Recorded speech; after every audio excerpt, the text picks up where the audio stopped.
Wisdom Wednesdays on our third episode on food consciousness. Yeah. So, me and Jill are back from our Canada retreats, and the retreat was very amazing.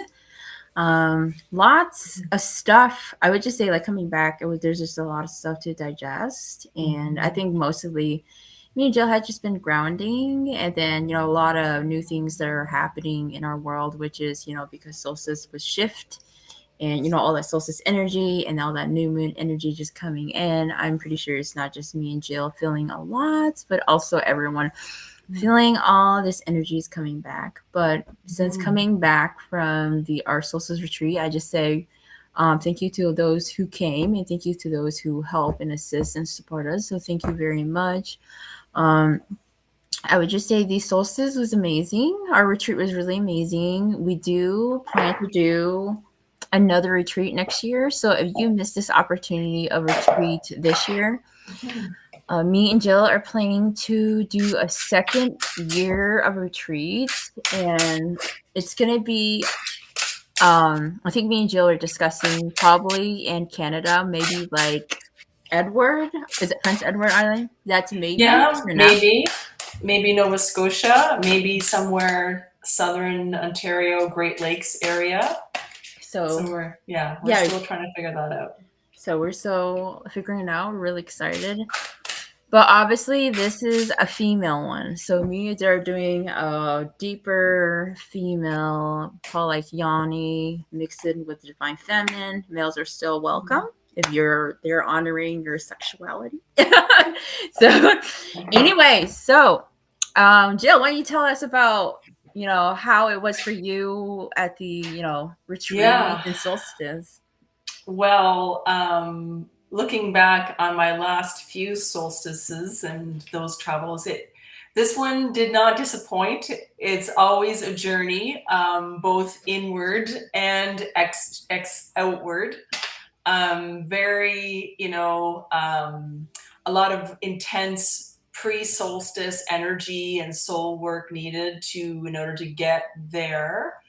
And then during the retreat, I was so grateful to have those moments where we weren't in the instruction mode and kind of that kind of thing, to have those downtime moments for ourselves where we could do the work, the other healing. Because when you're there in that kind of potent energy of the site, all this stuff comes up and you're like, wow, okay, here we go. We're clearing that today. And here we go. We're clearing that today. And so it was between, doing the instruction and the activities that we had planned for our attendees and then our own stuff. I came home pretty tired. And immediately I had some karma hit me and I had to go heal that. And it's been like nonstop really for, couple months now. So I'm just trying to just take it easy and chill out a little bit and ground. Yeah. Do you How, feel like before the solstice that your spiritual guides were preparing you for the solstice energy that was going to come through? yes, I do. And even though I say it was intense, it was so needed, because I'm, yeah, I, I'm so grateful that I had to clear all that I did to get to the solstice event. And now I'm feeling a little better. Although there's still lots coming up. I guess it would have been worse. I guess that's the point. Yeah. that's that's good. So again, I think Jill, you had a card reading, right? Yeah. So today I was going to ask, the question is that I asked the cards decks today. What do the collectives need to heal before the full moon coming up on July 3rd? And so I'm using two decks today. The first deck is my usual shamanic deck, which is these little cute little animals. It's called the Spirit Song Tarot. And the second one is a new one that I just got with Maya on our solstice retreat. It's called this Prism Oracle, and it's these beautiful, simple message full of colors that I just love and really resonate to. So the two cards I drew today, what do the collectives need to heal before the full moon on July 3rd? So the first one was the Queen of Shells, peace and compassion. And it's a little, like, looks like a little, like, sea otter or this beautiful, soft, feminine energy, watery energy, soft, and it says peace and compassion on the bottom. Let me just pull it back a little bit. There we go. And so that was the first one. And the second deck came up, the second card that came up when in response to the question of what do we need to heal. And the second card was happiness. So this is beautiful orange color. And so I'm reminded that the color of orange and the happiness are our emotions. And that's the sacral chakra. And in combination with this card, which is the soft and feminine energies of the peace and compassion, I'm feeling it's a reminder to ourselves to kind of like be tender and gentle and have the courage to look in a very soft and compassionate way to ourselves and find that peace within. Yeah, so we can find happiness. Yeah. Yeah. So since me and Joe are off for a while, so let me go. So the solstice energy is still very active now. So everyone, I just know that are all experience some type of shift, some type of change. And again, the shift and change varies person to person. Some people may be feeling happy, like very divine, because all that creative energies come through. And some people will not be in the best place. They may feel very negative, or some people have a lot of issues popping up, like a lot of karmic energy coming in, a lot of trigger points coming in. Some people may feel really depressed and very emotional.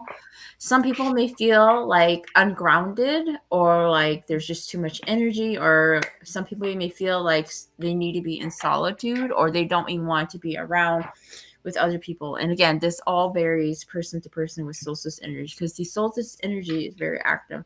And I was, like I predicted before, like the solstice energy is not strong, because to me it didn't feel strong at the beginning, but I knew that it was going to be one of those slow solstice energy effect, meaning that we will feel the effect later on, and then it's we feel the slow effect. It's a slow effect, but then it comes and hits us a few days after solstice, and the energy is stronger and stronger.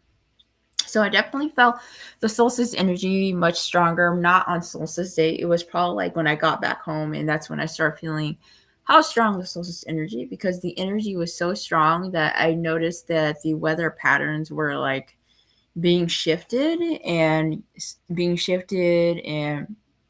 and then I just say like that could be normal too. You could see the solstice energy affecting your part of the town and stuff like that. It was a really strange day in Minnesota for me. It was kind of like a misty in Minnesota, and I was like, okay. It was one time at one point was like I heard thunderstorms, and I'm like, okay. Hopefully, you didn't follow me here. So, anyways, so I think I'm just waiting Jill to go back on. So let's starting up. Jill, are you back? There we go. Yeah, I'm back. Jill, Can you you're hear back? me? Yes. So we're ready for you to recap from last week's topics, or last topic. Yeah. Food, aroma, oils. More intimate with food and life force energy. All this, the full sense of food coming in as you're cooking or before you eat, and you allow the nose chakra to open up, and it just softens your energy. It brings like being and saying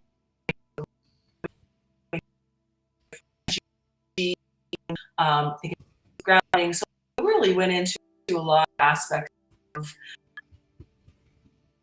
and essential oils, and I really enjoyed that one, as I am enjoying this one coming up. And I was like, This is awesome. I love food consciousness. So, yeah, Maya, take us through the first question. All right. So the first question is, what is food consciousness? Okay. So today, so me and Jill made this entire episode 3, which is food consciousness, is just talking about food consciousness, food consciousness. So what is food consciousness? So it's the food source to nourish our consciousness and our well-being and our physical life here on Earth. So food consciousness is everywhere. It depends how you see it, but food conscious, I would just say, is physical and non-physical, and we'll talk about that later on. So anyways, so what is food consciousness? It is the life source of nutrients for our well-being, because our body um, is being nourished, or we're eating nutrients all the time for our physical body and even for our spiritual well-being. So we are part of the food consciousness chain. Believe it or not, we are part of this food consciousness. I started meditating like, well, I was like meditating with spirit and like, what do you mean we're part of the food consciousness chain? And like, it was hard for me. Like, I do not accept. It's like, and it was and it made me understand about like why, about people eating meat and why people do not eat meat. And I'm like, oh, okay, I get it, because so it was like a sensitive topic when I was doing this, topic, because when I'm doing it, I'm also healing, and I'm also healing, and it also opens like an awareness inside of me. So we are part of a food consciousness chain. If you're gonna ask, are we on the top or bottom? I can't answer for you. So we eat food to co-create something in our body. The nutrients we eat, for our body. So like, let's say, like, salads, or banana. So we're eating those nutrients, and then there's also the remaining nutrients, something that's in our body already. I think I was trying to explain to me that, we eat nutrients from other plant source or another source, right? And some of our physical body already has nutrients already. So it needs to co-create to create a powerful force together. So you need both. So when it has both, you both are co-creating together. You as a food consciousness, and them, the food conscious source you're getting, you're co-creating. I didn't understand it. Like, what do you mean? What do you mean we're co-creating with food? And like, so then it explained to me, like, it's the same, it's the same thing, how you're manifesting, you're co-creating with Mother Earth on different levels. And like, this is also co-creating with Mother. And like, oh, I didn't see that. This is quite interesting. So we are always co-creating with other food consciousness for another purpose, and that is for our consciousness. So everyone, I just say, it's always co-creating with food consciousness with different food consciousness. So whatever you're trying to expand or we're trying to learn, I think mostly for us is about learning. When we're co-creating with other food consciousness, it's because we want to experience that, or we want to use, what do you call, like, you want to experience something together, or you want to achieve something together, or some type of, like, I would just say, like, I don't know how to put in words, like, it's like a skill but not really a skill. You're trying to accomplish something together. We're co-creating with Mother Earth consciousness with food, of course. Food source. Where's food source coming from? Mother Earth. It's like, where else? So we're always co-creating. Yeah. If you consume, so this is the thing. If you're sensitive about meat, I do have some stuff about meat. If you consume meat, then you are co-creating with meat consciousness within you. If you're co-creating with just, like, vegetables, or you're vegan or vegetarian, then you're co-creating with those type of foods consciousness. So that's what you want in your frequency field. So if you're kind of like, you're eating meat, then do know that you have that, you do have that meat, part of that meat consciousness. So meat consciousness makes you, like, I wouldn't say it makes you very dominating sometimes. So that's why some people don't eat, like, red meat, is because red meat makes you very dominating. And some people eat less meat, or light meat, which is like fish, like what your husband does, Jill. Like something lighter, or seafood. Yeah, so something light. I would just say, like, if you're trying to, like, go in lighter in vibration, I just say slowly work with the meats, which is like, First, get rid of red meat. Slowly work your way to white meat. White meat is a little cleaner than red meat, and slowly work into like the seafoods, and then that's if you're trying to move, vibrational wise, or you're trying to clean your energy out. But again, there's lots of information today about stuff like that. So if you're consuming, like I said, if you're consuming with vegan or vegetarian, kind of like consciousness, they're co-creating with us food conscious. So regardless what foods you consume, you're co-creating with them. So there's no right or wrong when it comes to eating meat or not. So for me, I see that there's no right or wrong. So that's why you'll know if you're triggered by meat. If you are triggered by people eating meat, then you have wounds, you have some type of healing. For me, I'm not triggered when people eat meat. I'm a vegetarian, and I would just say like 80% of the time I eat vegan food, and 20% is like I still eat the eggs, and I still eat the dairy to supplement my daily needs and stuff like that. So again, like I said, I'm vegetarian, so about 80% of the time I'm eating vegan food. I don't know if that makes up me a vegan yet. But again, there is no right or wrong when it comes to eating meat, because even for me when I'm a vegetarian, and when I see people consume meat, I'm not offended. I respect them. Like, okay, you just like eating meat. Okay, I respect them because that's their soul journey, and it's not my journey to tell them what is wrong for them, because they're healing with that meat consciousness, or they still need to nourish them or heal them in a different way. See, if you wish to astral travel or go deeper in your spiritual journey, no meat is less meat. So your body, the reason why it's less meat and no meat is because your body learns to transition back and forth for the soul. So most people who no longer eat meat, and they used to eat meat, no longer eat meat, is because their soul has, it doesn't mean like your soul has ascended or you're in higher vibration. It just means that your soul has learned how to transition back and forth. And when your soul is transitioned here, or you're going up to the upper worlds, or you're connecting with your spiritual guides, and then that means that transitioning back and forth is easier with no meat, because meat just creates this, what we call it, like not dark matter but heavy matter, a heavy density. So when we don't eat meat, then the density is less, and it's a light density for us. If you're not interested in that stuff, like spirituality, I don't give a fuck. Go ahead, eat meat. That's what I said. Anyway, so one thing I did want to add today on food consciousness, and this is in regards to people who eat meat, okay? And for people who eat meat, or you get offended when people eat meat, if you're offended that people eat meat and it triggers you, you have a past life wound. So this indicates the following. In the past life, you ate people, cannibalism, and you realize that in this lifetime, you don't want that shit. You're like, no, no, no, no. Telling people not to eat this, not. So that's past life. In a past life, you ate animals, or you killed a lot of people or animals, and the sight of meat just really sickens you, and you because it's like, because you're disgusted about your past life, like, oh my god, because your soul and your consciousness doesn't die. It just it transitioned from one place to another. So your memories are still there, even though your soul wish to delete all those memories, it does not get deleted eventually, because the memory just keeps going. Anyways, but sometimes your memories may come back and you're like, oh no, yuck, it sickens you. In the past life, you cause a lot of animals harm or destroy their homes, and in this lifetime you can't eat meat due to, like, that could be like a karma energy, which is a vice versa. Or other reasons is like warfare from past lives, which is like seeing people being killed, like animals, or things got poison, or biological warfare, or whatever reason, or mostly like battle, which is you saw a human die, you seeing the sight of blood, or meat or blood or anything like that.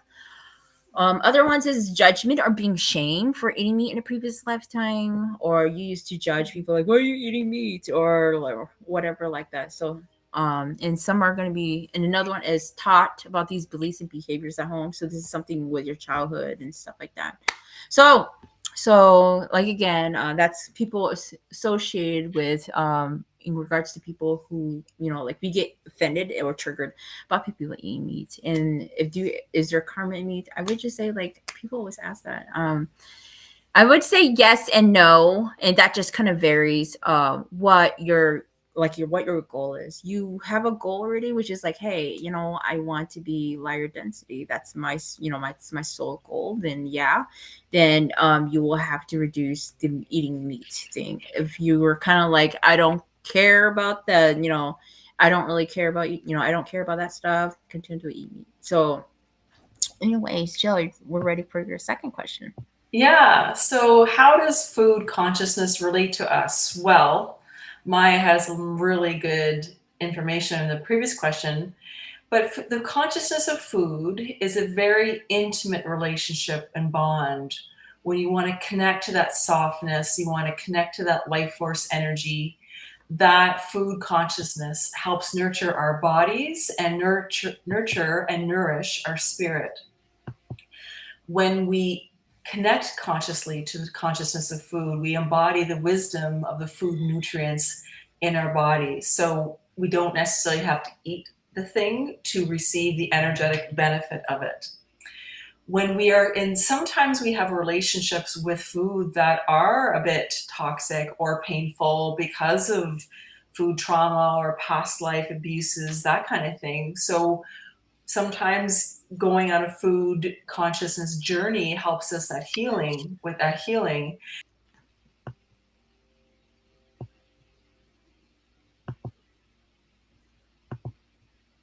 Oh, what's going on? Oh, okay.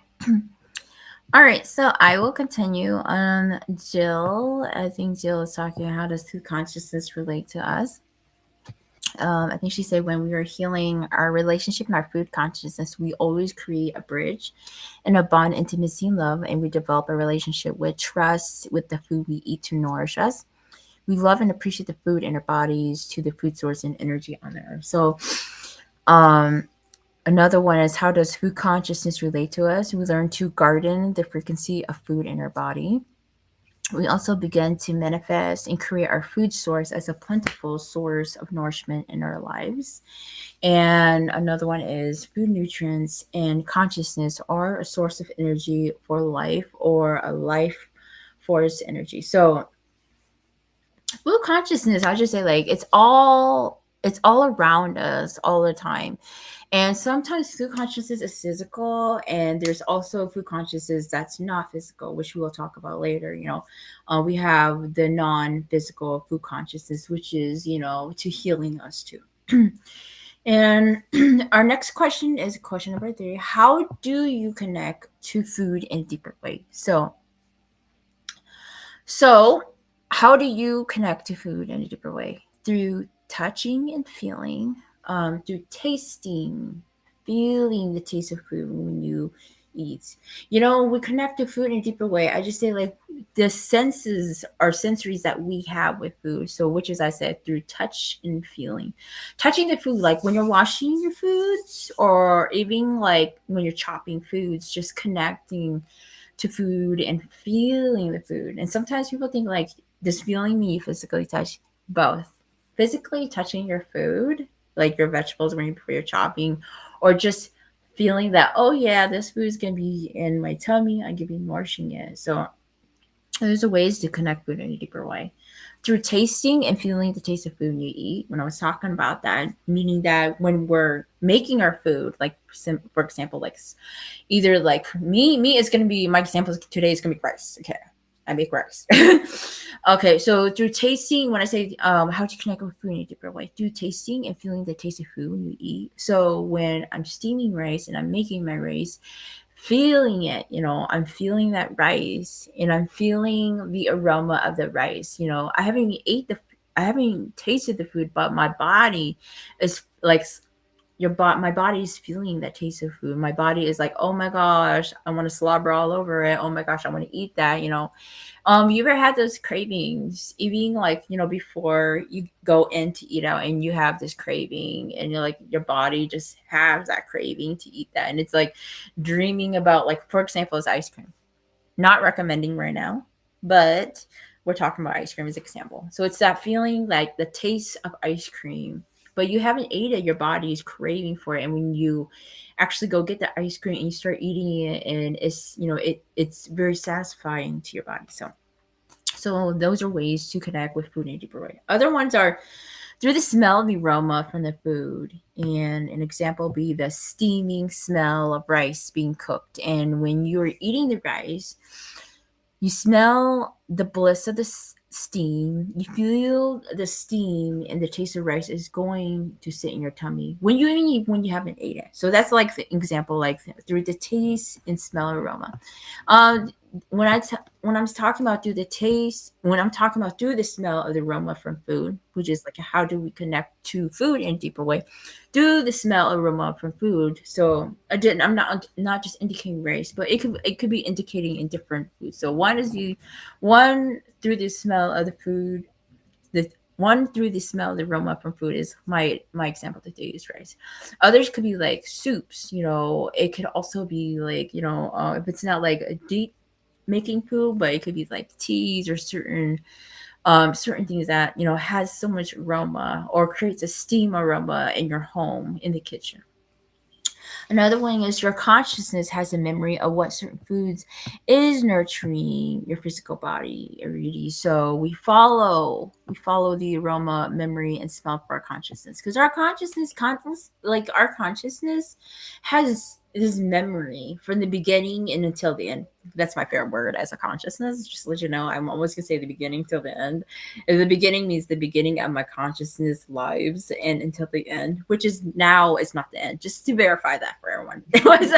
So our consciousness has this memory field of all certain foods in our past lives, all certain foods in our present life, and all the foods that it loves. So we follow. So again, your conscious has a memory of what certain foods is nurturing your physical body. Because sometimes your consciousness is tapping into a past life. Like, oh yeah, like for me is like, I had this thing with mangoes, but I don't always eat it. But then certain times of like I don't feel like eating mango, but then my consciousness will picture it in my head like this is what you need, because so then I go buy that mango and I eat it, but I don't feel like it's nourishing me. You may like for me in a physical level, maybe like I don't even like do this mango is so sour, and your conscience is like be quiet, and you need it. So we're following. So sometimes another example is we follow the aroma, memory, smell for our conscious, our consciousness. Sometimes we're tapping into memory streams around like remembering the curry, like having memory streams of the curry. It could be like your grandpa, maybe like your childhood grandpa, or it could also be from past life, like that aroma, like you keep smelling it and you keep like seeing, you keep smelling, you're like, what is this, and then you go to the like the shops in town, and let's say you found a curry, like they had curry soup or something, and you're like, I'm gonna get this because my consciousness just keeps putting those pictures in my head. But because your conscious keep putting that memory of the curry soup in your head. That's just my example. And then you go to the shop and you buy curry, like, oh my god, this tastes so good, because you're healing on two levels, which is your consciousness, your past life at the same time, but at the same time your physical body is needing that curry. So there's like a lot of things that are happening to you. So that's like a deep way to connect food. What are other ways? Secret touch. Again, I mentioned that earlier. Touching your vegetables and fruits before eating it, or just like holding it and just connecting with it. This doesn't always indicate that you have to eat it.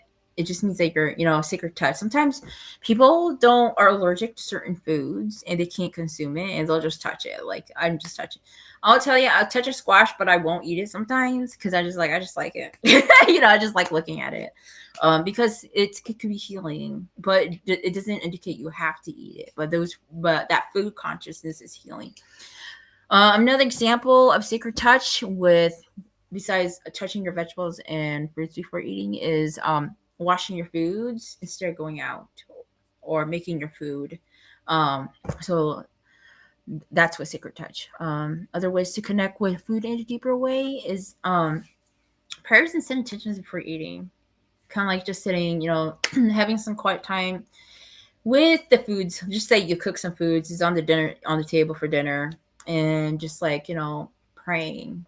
just like praying before you're eating. This is my intention, or set intentions like, you know what, before I eat you, not saying being mean, before I eat you, I'm setting intentions that I want you to nourish my body or heal my body.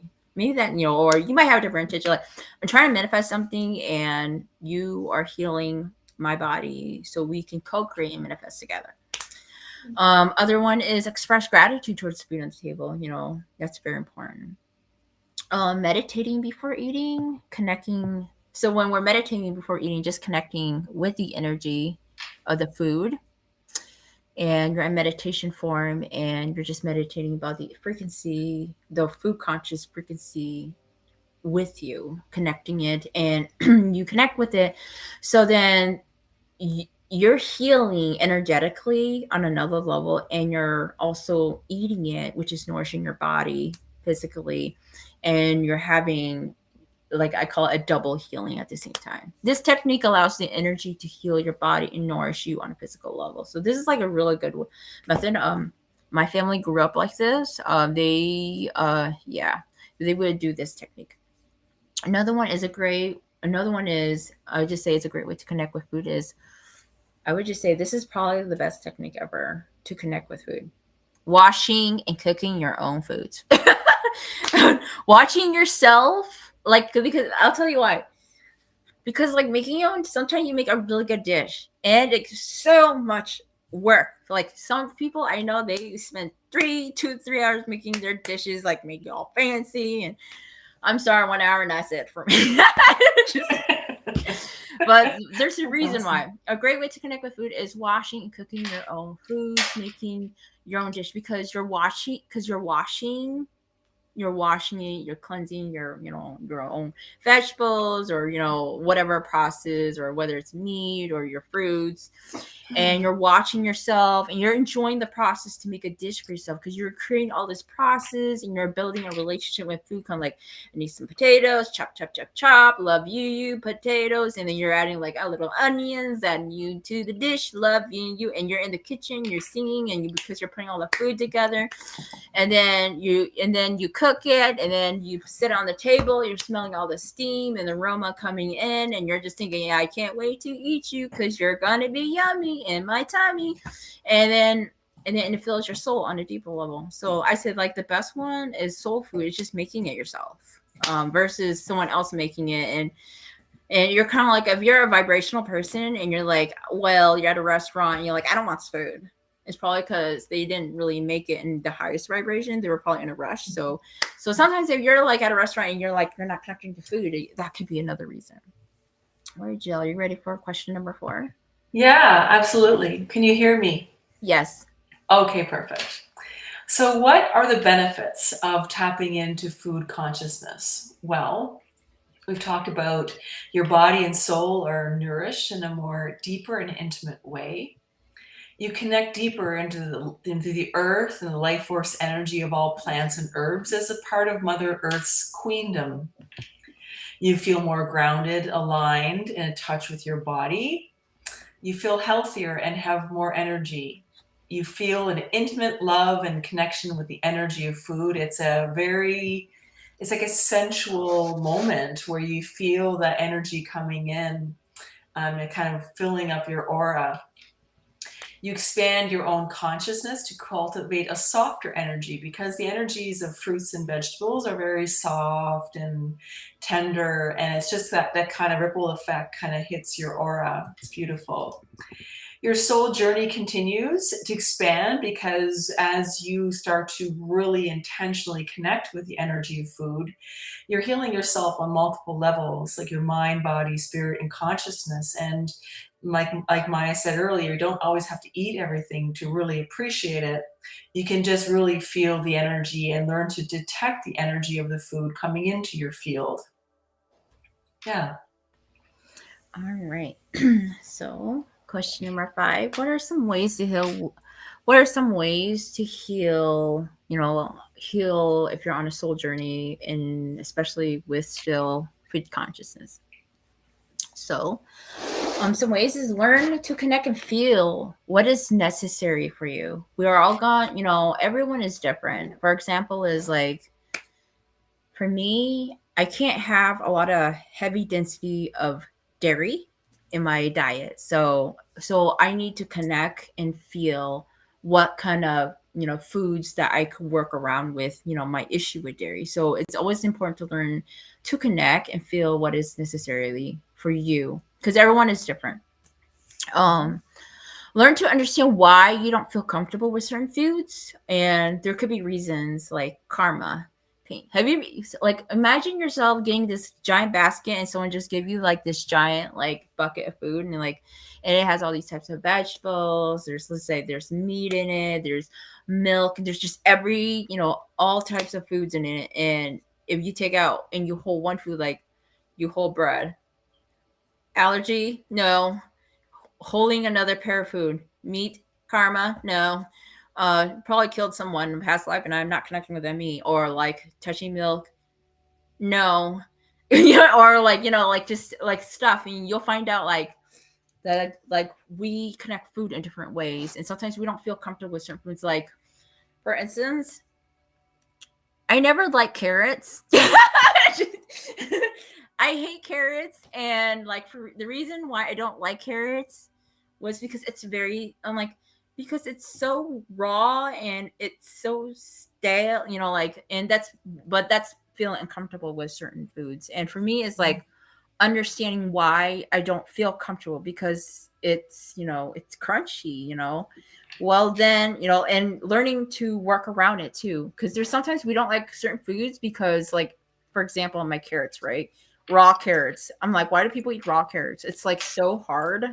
Well, you could learn to cut it smaller or make it increments or put it, part of it, in a blender or in a smoothie. So again, learning to understand why you feel uncomfortable with certain foods. Sometimes it could be like certain foods bring you like tears, or it brings you agony, or it brings you self-reflection or your past life, or like it feels, or sometimes you look at certain foods and it makes you feel bland. Like, I don't like this food because it reflects me and me. Like, I'm so bland in life, so I don't want bland rice. Okay, so that just means that I'm a bland person, So, anyway, so another one is, what are some ways to heal with your soul journey with food consciousness?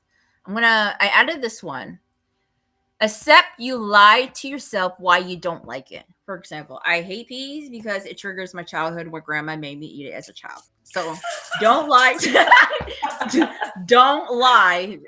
So just accept your lie about foods, like why you don't like it. Like, for one lie is, I don't like salads. I love salads, but truly inside, you could tell your friend that you love salads, but inside you don't. You know when you don't like salads, because then they took you to the salad bar and you're like, what the fuck is this shit? That's awesome. So again, accept your lie. Kind of like, I accept that I am in denial that I don't like this. Like, you just accepting it and just healing yourself. And like, don't deceive yourself or create something. Call it, stop co-creating, like start co-creating a lie in your, like, about yourself. Yeah. Another one is the smell test. Smell with foods you like and what you don't like. And the foods that you don't like, find foods similar to that smells, that kind of has the like and don't like. Like, if you smell like this food, like, I don't like it. Nope, nope. But then if you could find something that smells similar to it, even though you don't like it, but you like it a little bit, trick your brain that you like it. Because, and that that's a, like, that your body needs that type of medicine. Usually, I'm going to say the foods that we don't like, and let's say you don't have food allergies, the food that we don't like is probably what we need the most in our body. For example, I'm going to present an example. I used to hate mushrooms, completely hated all my guts. You know what? Mushroom is what I need. And the reason is because it has vitamin D, and I was lacking vitamin D. So, like, again, if there's a certain vegetable or fruit or any food source that you don't like, it's probably because you probably actually do need it. Another one is have a party. Make different mini dishes, and this is, like, again, pertaining to our soul journey healing. Have a party. I'm not saying have a big party. I'm talking about you yourself. Have a party. Make different mini dishes on the table. And sometimes we think we don't need something. It turns out we need it for our body. Just do like small little, veggie dishes or small little dishes to your savory, and and just eat it. Co-create in the kitchen, and use your intuition to build your food medicine bowl. So this is kind of like cooking, you co-creating in the kitchen, cooking, and you're using your intuition to add what's necessary in your medicine soup bowl. Just make sure the base tastes good. That's all I'll say before you. Yeah. Okay. So this technique of soups came for me as a child. Okay, so in elementary, they would make like experiments with like vegetable soups. It was a child elementary thing that I picked up. But then over a period of time, I've learned the word, using your intuition, that you should know what vegetables is medicine for your soul, soul medicine. So intuitively choose. So just make the base soup, right? Intuitively add the vegetables that you know that you need to nourish in your body, and then drink it, eat it later on. Maybe it's for lunch. Another one is begin to heal the wounds with food, which is food trauma, eating something you don't want as a child, or past life trauma where there was food poisoning. Other ones is try to understand and bring more awareness to your relationship with food, which is sensual, tactical, when you eat, why you eat certain foods. Try to understand why some foods are not good for you physically or spiritually, which is gluten, dairy, sugars, yeast, eggs, or certain meats. So this goes back to when I was talking about the meats. Some why you get triggered by meats, and it could be the same thing. Why are you triggered by dairy? And let's just say you don't have allergies, you just don't like dairy. And the same thing with sugars and yeast. Learn to meditate and connect with food energy source. And that's like, again, that's very important to always meditate and connect with certain food sources. Connecting with certain food sources, if these certain food sources are for you and certain food sources aren't for you. Especially when I'm talking about like food consciousness, us on our soul journey, we're food consciousness and talking about food source and meditation. And you kind of know, if you're a person, you already know what you want to co-create as a soul already with certain food conscious. You already know what you're trying to co-create already. And then connect with those type of food sources. For example, if you're kind of like, I know I want to be in a frequency of, like manifesting. I want to be in the frequency of manifesting. Then you know that you need certain food, like there's certain food consciousness that you're going to be connecting with. If you know that you're in, like, for example, my example is like, I'm manifesting, right? I'm in the vibration that I want to constantly attract and manifesting. Then honey, don't get spicy foods. No. Don't touch spicy foods. That's not going to help you. Or don't go for sour foods. So that's kind of like something that you need to look into more into yourself. Because if you pay attention to the foods that you're eating, sometimes it's actually blocking that energy, like that pathway for you. There's sometimes there's certain foods that you're like, I'm trying to attract this type of frequency around me. And or you're always attract certain frequency. Maybe it's the food you're eating, because food attracts, food is consciousness and attracts a certain vibration too. Learn to develop a food plan with your spirit guides and even with your higher self. Like higher self, what foods are needing to surrender and let go. So this would be really good if you are working on your habits, like food habits, or like, I have a soul plan and what do I need to let go? I don't want this vibration. Yeah. Learn how to surrender to the resistance or trauma to certain foods, and learn to transform food energy to serve your spiritual vessels. All right, Jill, you ready for the next one? Yeah. So how can food consciousness be a medicine? Well, when we stop eating certain foods, when our body vibrations are shifting. So, we just naturally have different cravings and we don't even realize it. And sometimes, that food that we used to eat felt really good before and now it doesn't feel good at all in your body.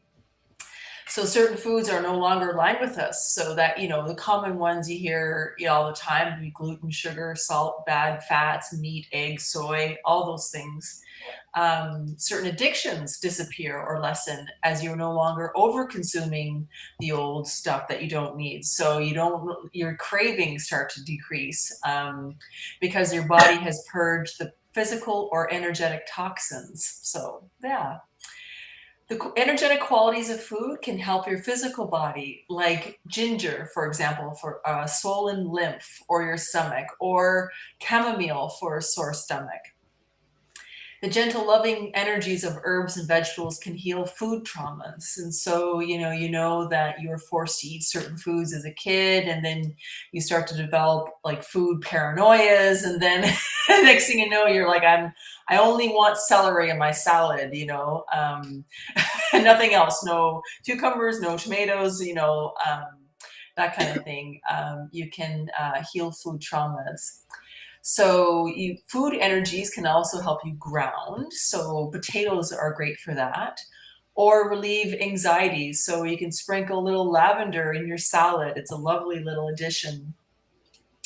Your own consciousness is always connecting with other consciousness to heal the physical body collectively. And so when you think of like, your body's kind of like a sponge, well, you can also pick up the consciousness from like your food, your plants, your herbs, anything that can be coming into your system energetically. And you don't have to eat the foods to connect and to ask for healing. And growing food in your garden, like growing food, whether if you're in an apartment, you can grow food on containers. You can grow food in your backyard. The whole process of like starting something from a seed. Yes, you can buy plants already started, but starting something from the seed can be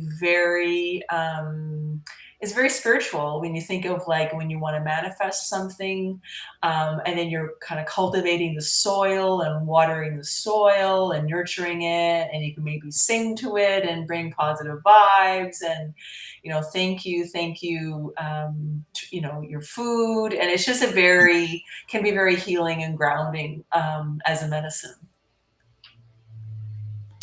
All right. So our next question is, what is the vegan connection to food consciousness? So I'm going to go over some of the general, and then Jill's going to talk about her experience with the vegan,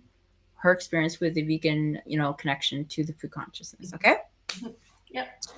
So vegans do not eat animal products or byproduct, or vegans do not eat animal products or byproducts, which is eggs, dairies, butter, honey, or meat. And vegetarians, they eat the byproducts. So that's the difference between vegans and vegetarian.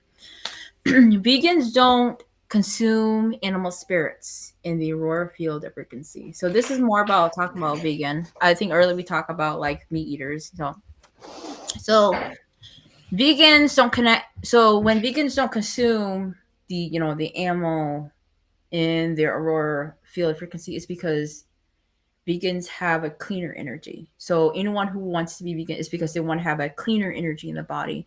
They want a cleaner energy so their body could process, so their body can go here and there. So for them, they're probably entering into a spirituality, or they're entering into they want to live healthy, they want to breathe healthy, they want healthiness, they want cleanness. So when they don't eat and consume the meat, then that means they don't have the heavy density, meaning that they won't be emotionally triggered, or most people who are vegan are empathic, meaning that they connect with animals, and sometimes they're friends with animals, and they don't want to have problems like, why am I consuming you, you're my friend. So there's nothing wrong with that, where there's a person who's a meat eater, and and they're consuming animal consciousness. And that, again, the vegan and the meat thing has to do with what your soul plan is, what what your soul goal is. Some people with vegan don't want to work, they do not want to co-create with animals in their body. So when a meat eater, when they're eating meat, they're co-creating with the meat frequency in their body. And sometimes they have too much, I wouldn't say masculine, but they have too much energy circulating in that physical body. And vegans, they don't want that too much of that, energy in their body. Their body, they want it super light. So, anyways, vegan has a higher, oh yeah, vegan has a cleaner energy. So this, when I say vegans have a cleaner energy, I'm going to say this does not indicate that you are higher in vibration. Okay, this is like the greatest misconception. This means that their energy is cleaner from toxicity, from sharing consciousness, energies in their body. They don't want subtle bodies. I don't want to share you. I don't want you. I want like a garden. So most vegan who love gardens, this is their frequency. They want full green in their frequency. So vegan have a higher connection to, I said, a cellular formulation, which is energy essence. So they understand like cells, biofields in their system. No, we don't want this kind of frequency. We don't want that. They know what they want to do when their frequency has reached a certain, like when they have certain conscious, vegan consciousness, or I call like, food vegan consciousness in their body. They know what they want to use their frequency for. So because like vegans with that type of frequency is because they're co-creating also. Okay, so not all vegans are connected to food consciousness, but are connected to the frequency, which is bringing the balance of the mind and body and spirit and etc. And then energetic sensitives or empaths might be connecting with animal consciousness with these foods. So animals might, so again with a vegan, animals might have been mistreated, traumatized, or anxious within this life. And so this could create guilt or anger within the subtle bodies of the person consuming their bioproducts, or consuming the products or byproducts. So that's kind of like, with vegan, you may be very sensitive to animals, or you may have like past life with animals, or that you have a like an animal spirit that's really close to you, and you're like, I don't want to consume the meat, or sometimes you could feel animals being mistreated or mistreated and or traumatized, and you could be really sensitive. All right, so Jill, why don't you tell us about your vegan connection to food consciousness experience? Yeah, my vegan, it kind of evolved. My body led the way. My body over time just started to reject animal products. And it came in like, it just evolved over a series of years. And my body just would literally give me the sign like no more. Like I would get like, I would feel sick, I would feel ill, I'd feel like I was constipated or whatever it was. Like my stomach was just not happy. And I worked with a naturopath, and we just kind of like, I was like, oh, okay, so this is what's happening. And I didn't know I was on my spiritual path. I didn't know I was a spiritual person in those days, but I was just open to kind of other alternatives for myself in terms of like information for my body. And my body just started talking to me like probably as a kid, and I didn't really know, to be honest. But I started to look at it when I was in my my late 20s. My food journey began, my food consciousness journey began. And in the last probably 4 years, I've been vegan. So, and I have a little honey now and again, occasionally some cheese, but that's less and less now. I can't tolerate it. So yeah, it was over time for me. That's been my journey. All right. So then there's one more question. Ways to meditate and work with guides when working with food consciousness. So this is more about like, what are some ways, in your meditation, when we're meditating, even if you're just by yourself, what are some ways to ask in my meditation, or even in your meditation working with your guides, or just working with your spirit guides and not in meditation. So what are some ways when you are doing some type of healing work, some type of shadow work or soul work. So begin to connect with the vegetable or fruit consciousness. Sometimes, if you're connecting with a fruit or vegetable consciousness, and then it could be the fruit or the vegetable consciousness healing you. So sometimes, like I say, sometimes we don't need to physically consume the food, or we don't need to consume the vegetable or fruit. Sometimes we just need it around us. So one example is, I have a corn in my house, right? Okay. Well, I don't eat corn all the time. I do have corn, but I don't eat it all the time because, like, I don't know, my kids eat it all. So, but I do have corn, cobs of corn, right? And the corn I hang on my door, and it's not like, I have one for solstice, and people were like, "Why do you have a corn?" I'll tell you. But anyway, so the corn for me, the corn frequency, the corn food consciousness is healing towards me. So I have one on the door, and that indicates, like, for me, I know my soul plan is learning how to manifest, learning the power of manifesting, and the power of the corn is, the power of the food conscious corn is healing me. It's healing my body. It's healing my yoni, okay? It's like not sexual, my yoni, okay? Okay. And it's healing my uterus. It's healing my feminine, okay? My divine feminine. So again, sometimes the physical food is not always needed for healing. So again, so this usually is kind of like, when you kind of meditate like guides, I need some healing, or I want to manifest something. What can I do?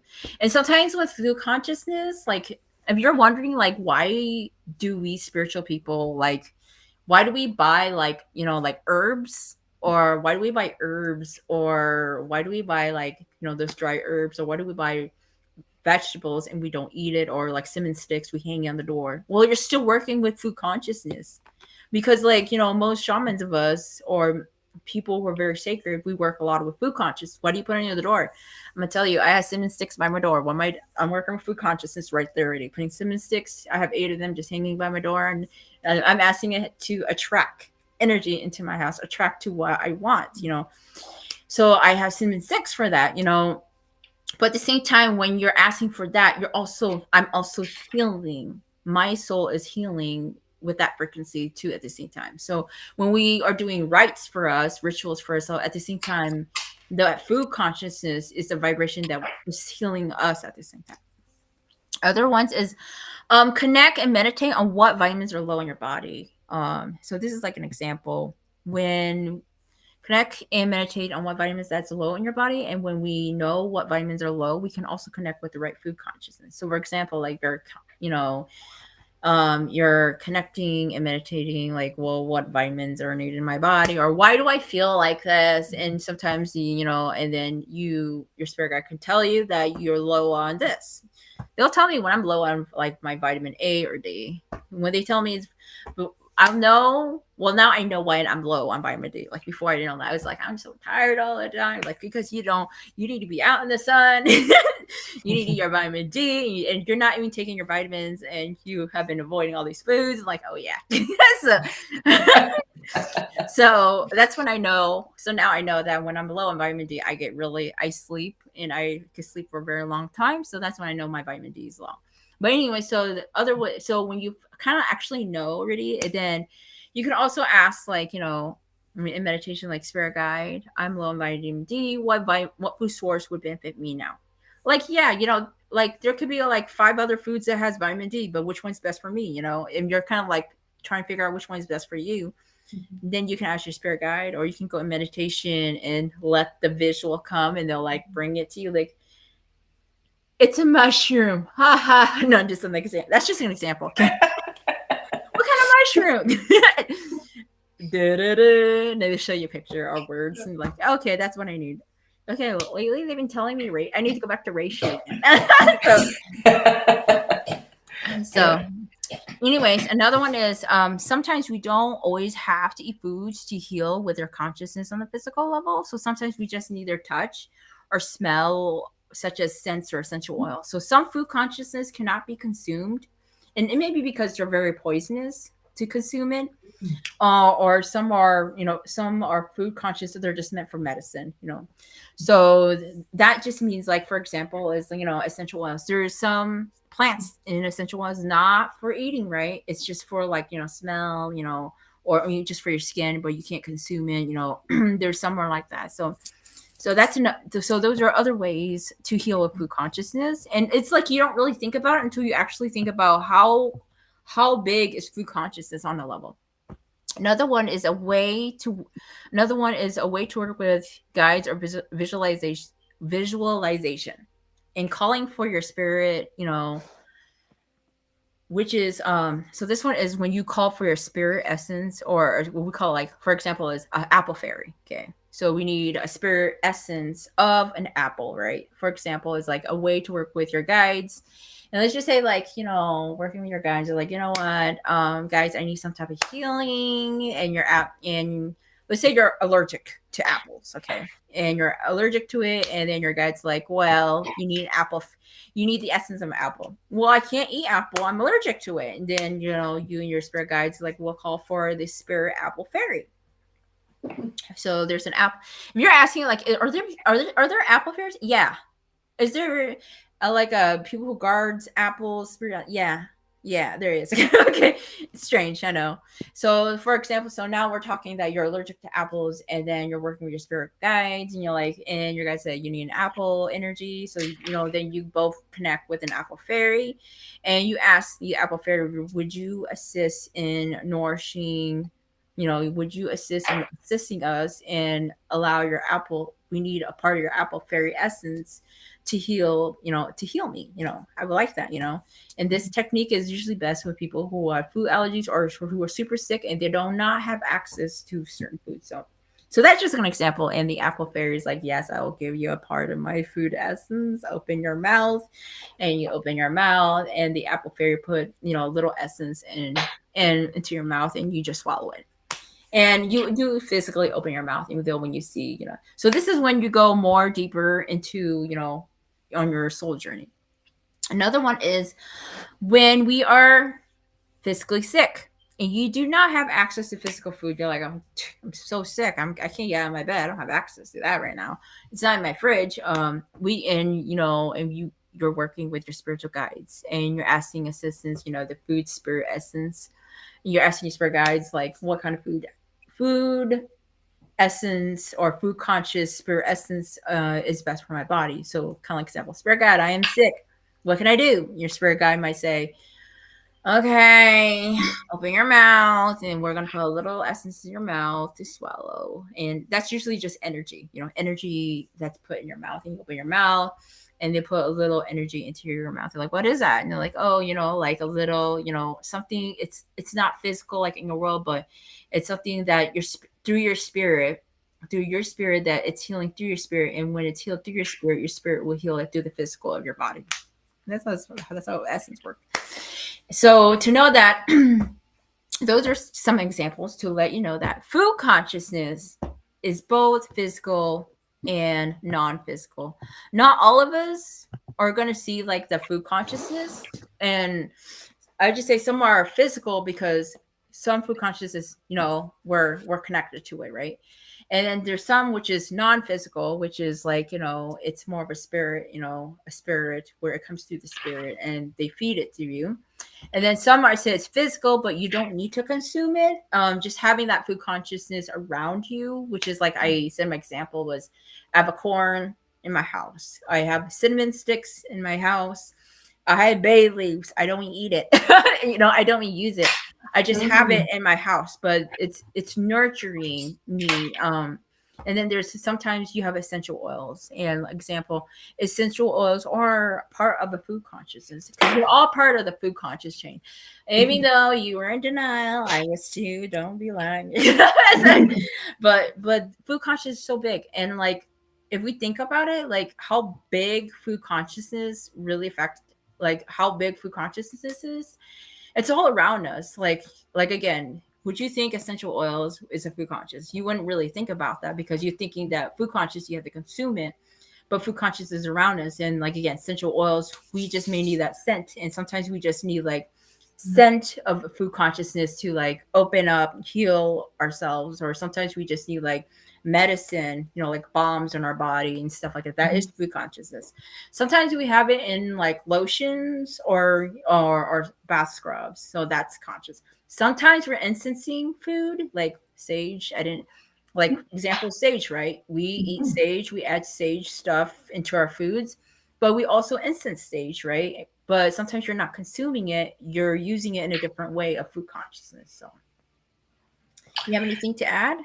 Yeah, like it may not even be meditation. It could also be just allowing your body to speak or your consciousness to speak through you. So sometimes, like, we can do the sway test. So where we use our body like a pendulum, and we can ask our body to show us what direction indicates the yes answer. So for example, your body could just sway like forward and that's your yes answer. And you could sway backward on your no answer. And then you hold a piece of food, like in the grocery store, you can walk up to eggplants.